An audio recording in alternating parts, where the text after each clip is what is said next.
Halo Sobat AML Sport, tragedi kembali terulang. Air mata kembali membasahi wajah para pendukung tim Samba. Timnas berhasil harus angkat koper lebih awal dari panggung termegah Piala Dunia 2026, mengubur dalam-dalam mimpi untuk meraih gelar Hexakampeon atau bintang ke-6 yang sudah dinantikan selama lebih dari 2 dekade. Banyak yang menyalahkan taktik pelatih, ada pula yang menyalahkan nasib buruk. Namun, jika kita melihat lebih dalam, ada satu fakta pahit yang terungkap jelas dan tak bisa lagi dibantah. Hilangnya sosok predator buas di kotak penalti.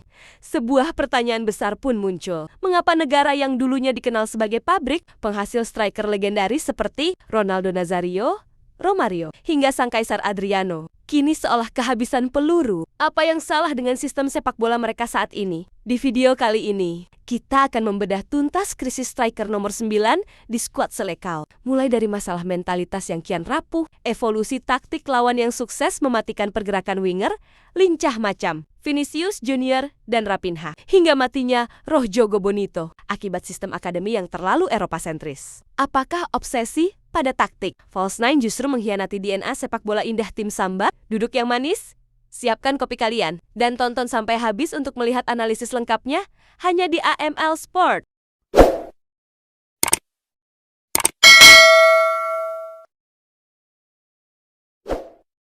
Mari kita putar waktu ke masa lalu, menyebut nama Brasil di era 90-an hingga awal 2000-an adalah menyebut tentang kengerian di sepertiga akhir lapangan. Bek lawan mana yang tidak gemetar melihat Ronaldo o fenomeno berlari membawa bola? Siapa yang tidak gentar menghadapi penyelesaian akhir sedingin es dari Romario atau tendangan kaki kiri keras meriam dari Adriano? Mereka adalah definisi asli dari predator kotak penalti. Pemain nomor 9 sejati yang tidak butuh banyak peluang untuk mencetak gol. Jika bola sudah berada di kaki mereka, di dalam kotak penalti, itu berarti setengah gol sudah tercipta. Namun, lihatlah skuad Brasil di Piala Dunia 2026. Lini depan mereka diisi oleh para penyerang, sayap yang luar biasa hebat, namun tak memiliki satupun ujung tombak pembunuh murni ketika Brasil mengalami kebuntuan dan membutuhkan. Brasil saat ini lebih suka menjemput bola ke tengah, bermain melebar, dan kehilangan insting membunuh di area kotak kecil. Tanpa adanya sosok predator penarik perhatian bek lawan, serangan Brasil seringkali hanya berputar-putar di luar kotak penalti layaknya tarian tanpa ujung.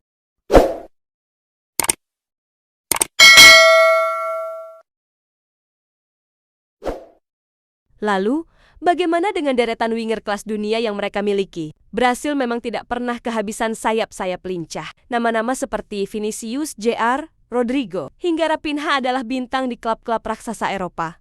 Mereka punya kecepatan, trik, dan kemampuan melewati lawan tekon yang luar biasa. Tetapi, sepak bola internasional telah berevolusi dengan sangat cepat. Tim-tim lawan di Piala Dunia 2026 sudah sangat paham cara menghadapi Brasil. Bertumpuk di belakang dengan taktik low block atau blok pertahanan rendah dan memasang penjagaan ganda double team. Bahkan 3 pemain sekaligus untuk mengisolasi Vinicius Junior dan Raphinha. Ketika winger ini dihentikan pergerakannya, apa opsi Brasil selanjutnya? Crossing atau umpan silang? Sayangnya, umpan silang menjadi senjata makan tuan karena tidak ada striker. Nomor 9 berpostur ideal atau berinsting tajam di dalam kotak penalti untuk menyambut bola tersebut. Strategi lawan sangat jelas. Biarkan Brasil menguasai bola di area tengah, kunci rapat area sayap, dan biarkan umpan silang mereka terbang sial-sial ke dalam kotak penalti yang kosong. Evolusi taktik dari tim-tim lawan sukses membuat sayap-sayap Samba yang biasa terbang tinggi di level klub, seolah dipotong sayapnya saat mengenakan seragam kebesaran warna kuning.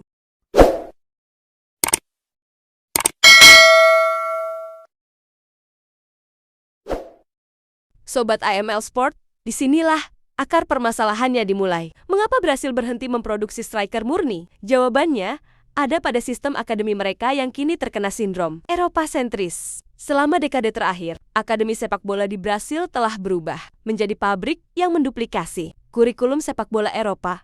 Mereka terobsesi dengan sistem pressing, taktik penguasaan bola passion-based, dan gaya bermain false nine ala Pep Guardiola. Anak-anak Brasil di usia dini kini lebih sering diajarkan cara membaca ruang, melakukan pressing tinggi, dan bermain sentuhan pendek. Hasilnya, sepak bola jalanan atau street football yang liar, penuh kreativitas, dan membebaskan insting individu yang merupakan akar dari Jogo Bonito. perlahan mati dimakan kurikulum modern. Dulu, striker Brasil dilatih untuk egois di depan gawang, dilatih untuk menghancurkan bek lawan dengan trik individu yang mematikan. Sekarang, mereka dituntut untuk menjadi pekerja keras pembuka ruang bagi winger, obsesi pada taktik false nine atau penyerang. Palsu ini secara tidak sadar telah mengkhianati DNA sepak bola indah tim Samba. Mereka menciptakan robot-robot taktis yang pandai mengoper, tetapi lupa cara paling purba dalam sepak bola, memasukkan bola ke dalam gawang.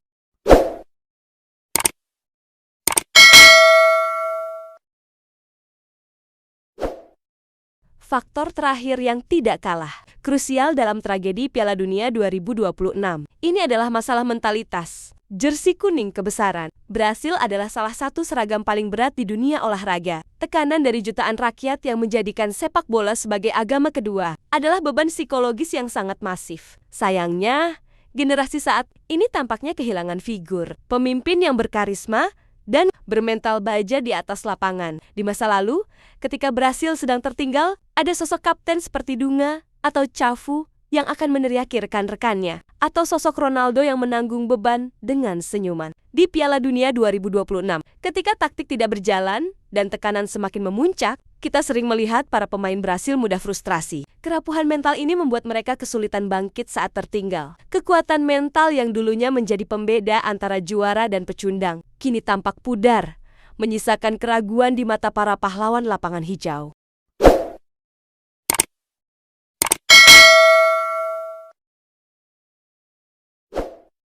Kegagalan timnas Brasil di Piala Dunia 2026 bukanlah sekadar tentang nasib sial selama 90 menit. Ini adalah puncak gunung es dari hilangnya identitas sepak bola mereka. Krisis striker nomor 9.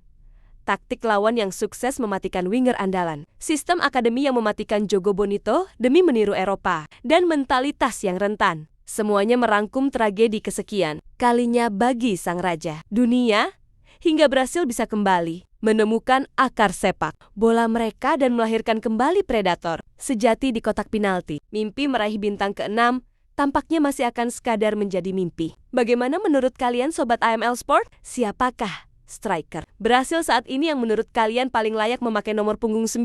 Tulis pendapat kalian di kolom komentar. Jangan lupa untuk like video ini, share ke teman-teman pecinta bola lainnya, dan subscribe channel AML Sport agar kalian tidak ketinggalan update dan analisis sepak bola paling tajam lainnya. Terima kasih sudah menonton, dan sampai jumpa di video berikutnya. Salam olahraga.